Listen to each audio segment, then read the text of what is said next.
There's a George Eliot quote that I love. And it's essentially, it's never too late to be the person you were meant to be. And that resonates with me every goddamn day.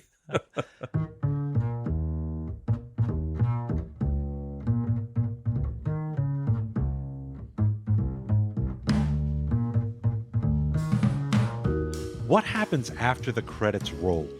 When childhood fame fades and real life begins? Well, Andy Lindberg found his answer in an unexpected second act. This is Second Act Stories, and I'm your host, Scott Merritt. And I'm Andy Levine, not Andy Lindberg, by the way, but Andy Levine, Scott's co-host.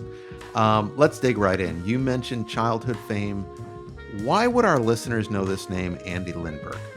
Okay, I think everybody knows the movie Stand By Me. Andy had a pivotal role in this movie. He played Lard Ass Hogan. I mean, iconic. It's one of the great coming-of-age films of all time, and it was directed by Rob Reiner. And it happens to be celebrating its 40th anniversary this year. So to just remind everyone a little bit here, Lard Ass was the character who exacted revenge on his bullies by orchestrating a barf-o-rama at a local pie-eating contest. Have I got this right, Scott? That's the Lard Ass that we're talking about, yeah. It's one of the most memorable scenes in movie history, right? And Andy, or Lard Ass, was at the center of it. And this, as Scott mentioned earlier, was directed by the late and great Rob Reiner. I'm sure that was an amazing experience for Andy. Yeah, we touched on it in the interview. Just full disclosure, we spoke prior to Rob Reiner's passing, so we didn't cover any of that, but he did touch on it. And what is Andy doing today? So after his brief movie-making career, Andy actually focused on environmental stewardship in his home state of Oregon. Today, he's the executive director of West Wind, where he in part runs summer camps that emphasize the importance of creating immersive, nature-based experiences for children. I mean, he's making the world a better place. That is quite a career shift. Let's hear Andy Lindberg's second act story. Let me start by asking you why people maybe don't recognize your name, but would know you. I was a child actor who found movie success very early. And I was Lard Ass Hogan in the Rob Reiner film Stand By Me. It's hard to really wrap my mind around the fact that you were in like one of the greatest, if not the greatest, coming of age films that has ever been released. Right? I mean, I don't think I'm overstating it. Well, see, it's so interesting to me because I was in it. And so I don't experience the movie the way that other people do. And so the way that you're talking about it is, I think, a very common experience. I don't watch it and experience the story. I watch it as this kind of this strange outsider insider, like, oh yeah, I remember, okay, that's Brownsville, that's downtown Brownsville. I remember driving through there to get to the area where we filmed. Oh, Kiefer Sutherland, he was the boom operator, the mic boom operator for my scene. No kidding. And so, and all of this, and River Phoenix and Will Wheaton, they had their own floor in the Hilton, and they were just holy terrors. And so I don't have that experience of this film, and I just have to take everybody else's word for it. Stand By Me was based on a novella by Stephen King called The Body. It was essentially perfect in every way. The unforgettable cast, brilliant acting, and a legendary director in Rob Reiner. It was nominated for an Academy Award for Best Adapted Screenplay. It has an incredible soundtrack. and it's on the American Film Institute's list of the 100 most inspiring American films of all time. Everyone knows a few of the memorable scenes. The boys racing across a trestle bridge trying to outrun a train, the leech scene, and, well, this scene that I asked Andy about. It's a barf-o-rama, right? That's what they call it, right? So, I mean, that's pretty memorable in itself. But just the way everything was executed and the way it all played out. And now, I just want to point out for anybody listening who hasn't seen Stand By Me, first of all, stop what you're doing, press pause, go watch it. It's got to be on Netflix or Amazon or something. Yes. And go watch it. And you can thank us later. But for those who have, they'll know that you actually didn't appear on screen with any of the stars of the movie. Correct. Because you were a tall tale that was told around a campfire while these 12-year-old kids are smoking cigarettes in the 1950s. Yeah, the story within the story. So let's talk about this a little bit, because Okay. I have questions about the whole thing, and everybody listening is going to want to hear this. So first of all, I wonder, now you were obviously a big guy, right? And a big kid, right? How old were you at the time? I was 14. We shot that in the summer of 85. And so that was the summer between my freshman and sophomore year of high school. How did you get cast? I was living in Portland, Oregon, grew up in Portland, and they were casting some of the smaller local roles.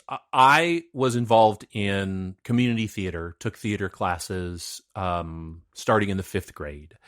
And my theater teacher, a woman named Beth Harper, her agent was helping with the casting.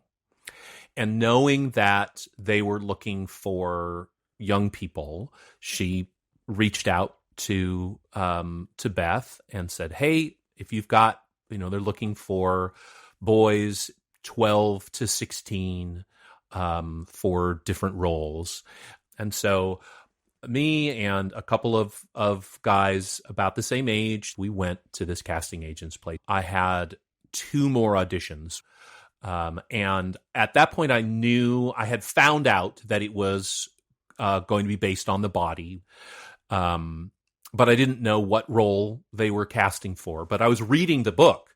And so as I was getting ready, it's like, oh, maybe I can be Vern. I was in a show at the time, and for whatever reason, the musical director knew things that I didn't. And he was like, "Hey, I hear that you're up for the Lard Ass part." And I kind of sunk inside. It's like, oh yeah, okay, no, I'm not going to be Vern. I'm going to be the fat guy who throws up. Oh, no, okay, I can do that. Well, how did that feel? Maybe it's not shocking, but is it disappointing that not that it's not the Vern role, who's also kind of a chunky kid? Did it feel like it was like a dig on you? Yes, and I definitely had those feelings of like, oh shit. Okay, yeah, it's the fat guy, but I was a fat kid. I'd always been overweight. And so, and I also knew that it was either going to happen or it wasn't going to happen. And so if it was going to happen, then okay, let's be in a movie and be called Lard Ass. I'll answer this in a little bigger way. For years and years and years, I used to say that I was the right fat kid in the right place at the right time in terms of getting this role. And I would always say that in a denigrating way, kind of the way that I suspect a lot of fat people do, where it's like, I'm going to make the first joke about myself being fat. Right. So we'll keep you from having that honor, and maybe we'll end that conversation. So I used to kind of, gently make fun of myself. It's like, the reason I was cast is I was fat. Well, within the last 10 years, I had a conversation over Facebook with a woman who was involved in the casting of Stand By Me. And she told me that they had been looking and looking and looking and looking in LA for a kid who was overweight but could act. And they couldn't find anybody. And then here I show up in Portland, an Oregon local, and solved all of their problems. You said you were 14 at the time when you filmed Yeah. it, and then you were 15 when it came out? Yeah. So you're in high school, which is a really tough time to be anything other than just blending in, right? Yeah. What is it like when you go back to high school? And I mean, boy, it's got to be like a weird tinderbox when you've been in a movie that's a major studio movie that came out that's a huge hit. Yeah. But you're also playing the role of Lard Ass. It comes out in the summer of 86 between my sophomore and junior year. And I come back to high school and everybody wants to be my friend. It's like, oh my God, I saw your movie. That's amazing. And it was great because then I could be everybody's friend and I could skip all of the high school bullshit and be like, yeah, you want to hang out with me because you think I'm interesting? Well, I think you're interesting too. Let's go do something. Let's talk about like Rob Reiner, right? At the time. Yeah. I mean, I guess he was making movies for a while at that point, but this is the mid 80s. He was mostly known as Meathead, right? Yes. Well, and I had to talk to several of my family members and be like, you will not call him Meathead when you meet him. But Dad, you will not call him Meathead. Do not embarrass me. But he then evolved to become one of the great filmmakers of our time. Yeah. Well, and this was the start of an incredible run because he did Stand By Me, went on to do Princess Bride. And then I think did When Harry Met Sally, A Few Good Men, like this. And you can see his style establish in this movie. Because the only film of his that I had seen up to this point was Spinal Tap, which is totally different movie, of course. Right. Classic still, but yeah. I know. Yeah. What did you learn from him, right? Because you're in the presence of a guy who obviously is great. So what did you go from, acting classes in Portland, Oregon to then working with one of the most acclaimed directors of the 20th century.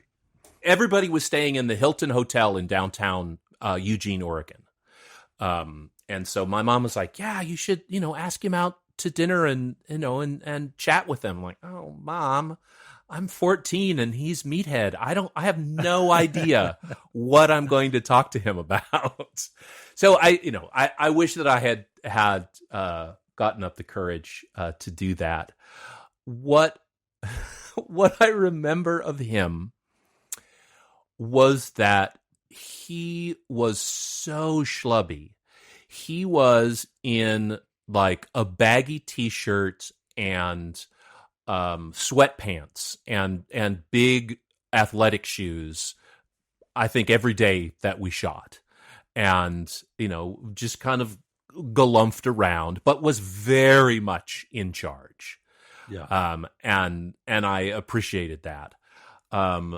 The one piece of direction that I remember getting from him was there's a moment where Lard Ass stands up and he kind of staggers back, just right before he launches his vomit.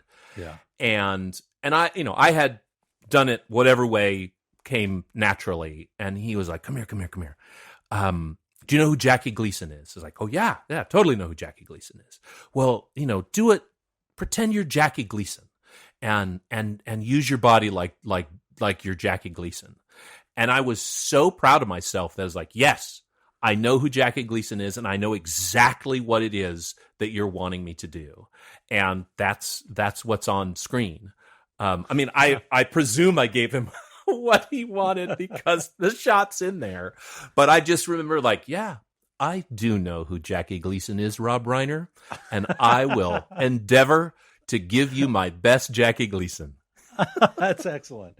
Hey, you know what? I could think of worse people to have to emulate. Yes. How many times did you have to shoot the barf-o-rama scene? So there's a couple of different ways that I measure time when I think back on the shoot. That anytime that I put my face into a pie, we did that 5 times at least. Any angle, and so I think I unofficially counted that I put my face in 250 pies over the course of the shoot. There must be a pie shop somewhere near Eugene, Oregon Yes. that got very rich that week. Every day they would show up literally with hundreds of pies, and they weren't stunt pies. I had cuts on my nose because there was rock sugar on top of all of the pies, and it would cut my nose when I threw my face down into the pies. So that, that is one way that we shot over the course of 4 days. Most of my face in pie were the second and third days. The first day we filmed up until the point where we put our faces into the pies.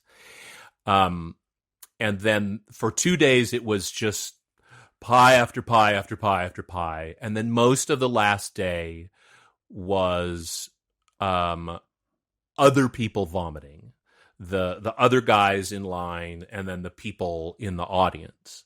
This is not like Humphrey Bogart stuff, but it's just as memorable, but crazy.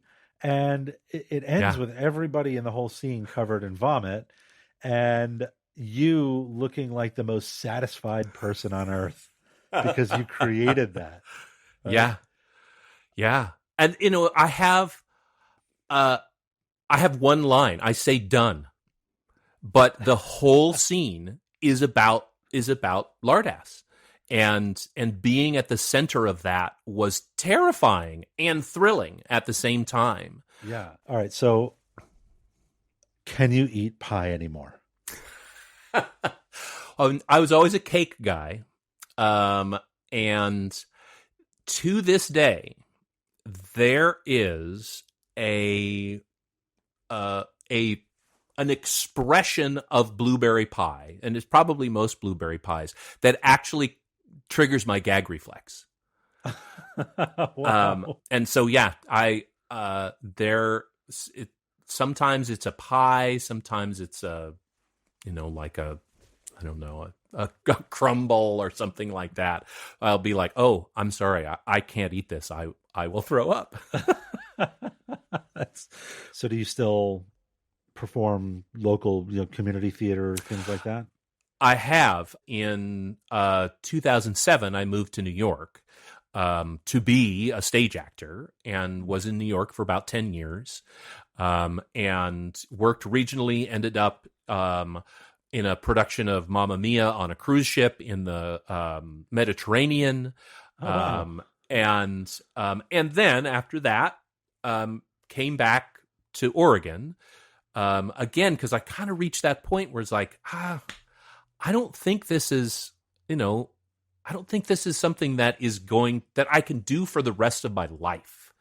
But there's just always been for me this push and pull between, I know that I can't do this for a career, but God, I have to do it because I enjoy it so much. Andy found his way back home to Oregon and reached deep into his past to rekindle a passion that began when he was 4 years old, when he first attended a summer camp called West Wind with his brother. That led to summers working at West Wind as a teenager, and after a long diversion into acting, it ultimately led to the role he has today as executive director of West Wind.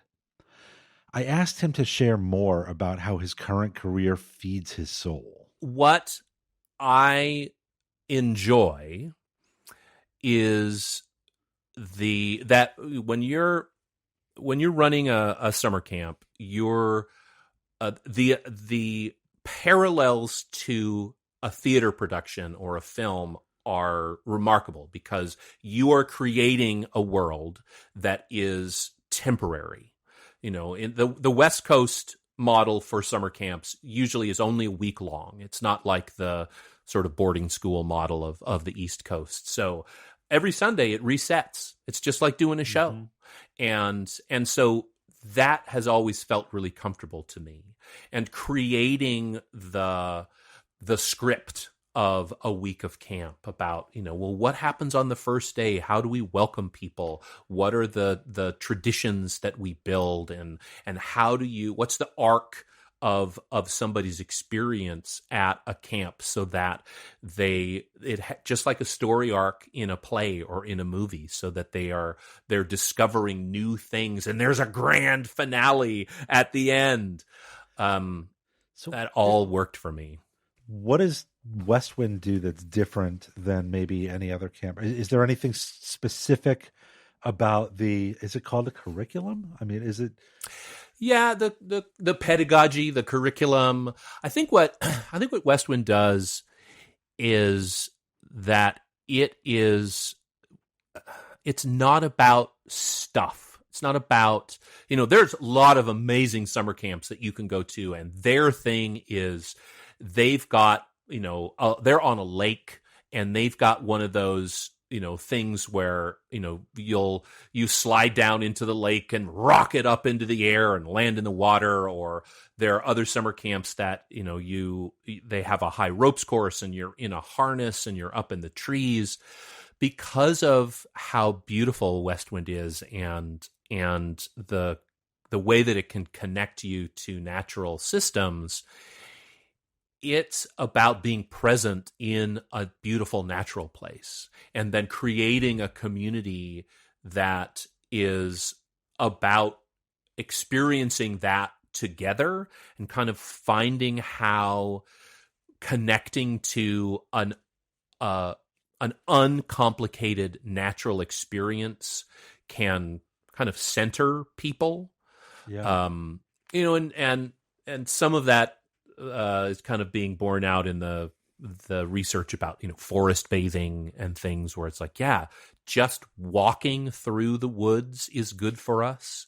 Well, then let's live in the woods for a week and see how that benefits us. I hope you have a no cell phones policy. We do. Absolutely. Good. Absolutely. Although begrudgingly, we have satellite internet because you can't do business without internet. Right. But yeah, no cell phones, no iPads, no screens.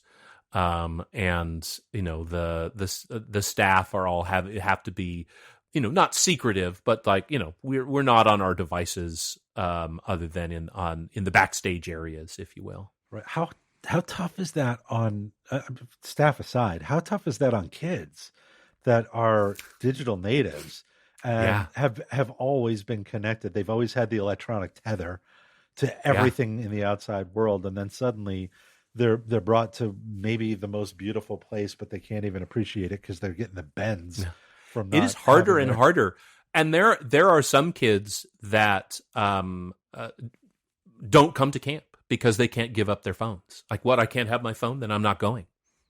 And they just don't go. I do find it interesting though that you're now working with kids. They're communing with nature in a way that they don't understand.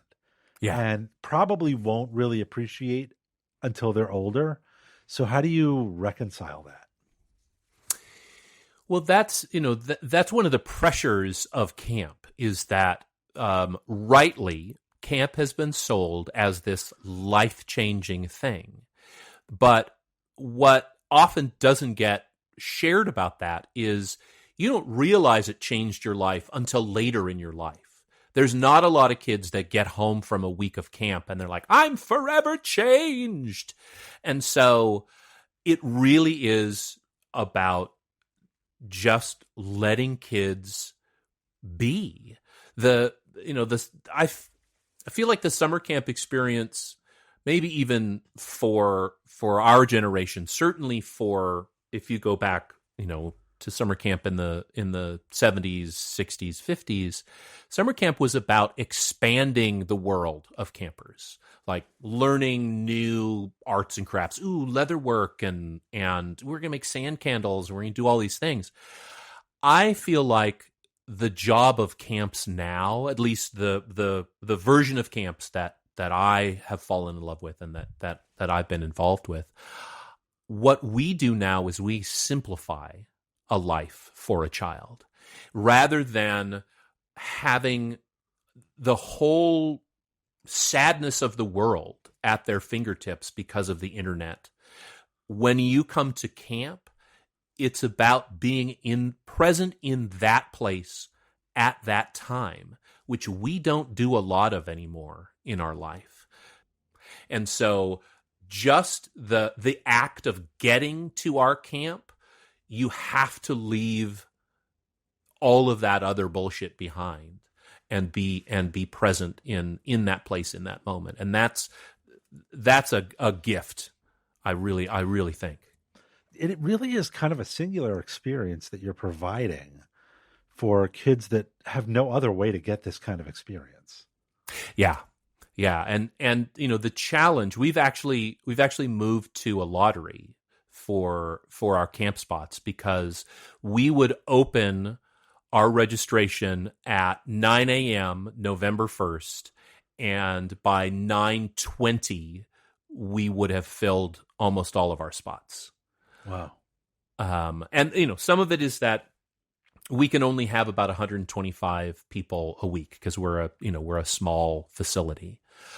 So we don't have a lot of spots, and so they go quickly. But we have recognized that if we want to try to encourage people who might not otherwise have a tradition of going to summer camp, the resources to go to summer camp, or just not have felt welcome at summer camp for cultural reasons or economic reasons, if we want to give those folks a chance to get to camp, we have to make room for them. And so that's one of the choices we've made.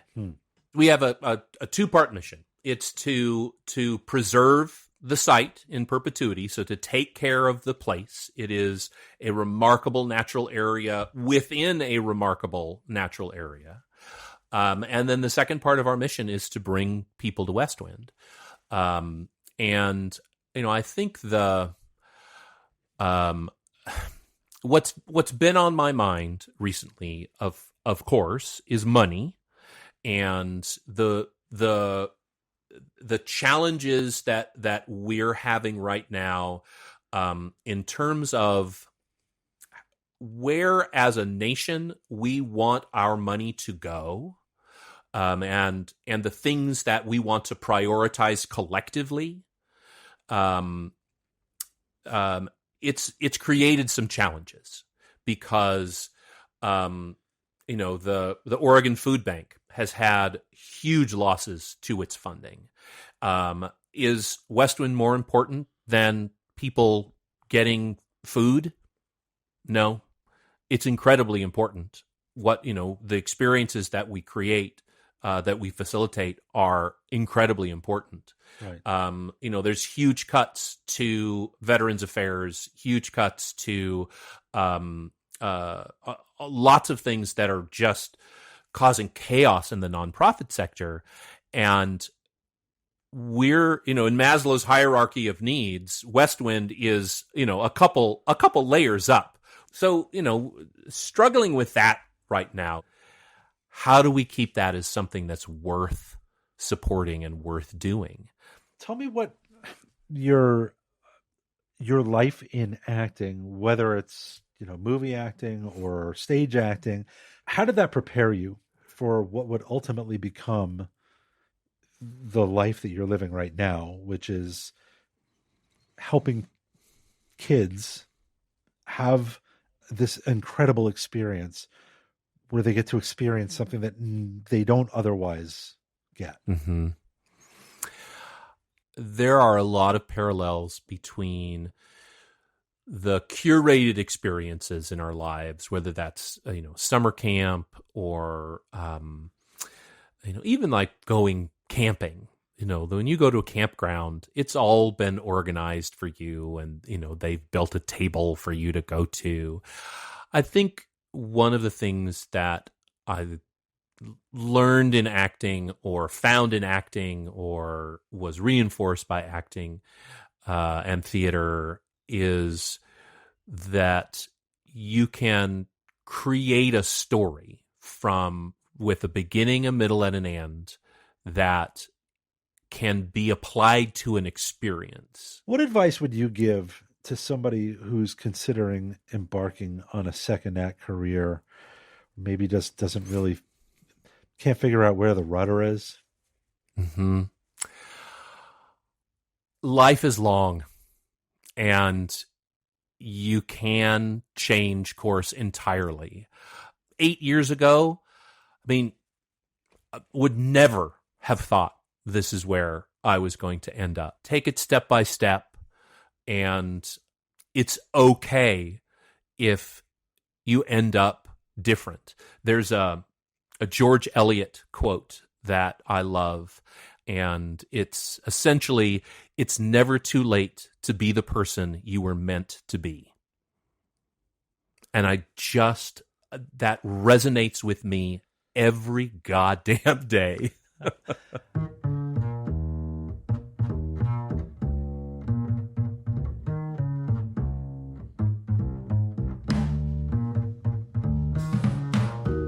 Scott, I want to start with a thank you.